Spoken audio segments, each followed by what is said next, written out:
আমার ভালো করতে গিয়ে গাছটার ক্ষতি করে বসলো শয়তানটা। কি পাকামোটাই না শুরু করেছে ছেলেটা, দেখো একবার।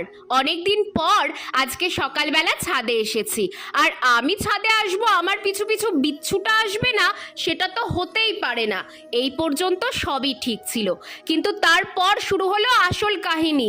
গাছ দেখতে দেখতেই হঠাৎ ঋষি বলে উঠল, মুমু আমি তো একটা জিনিস ভুলেই গেছি, বলেই দৌড়ে নিচে গেল।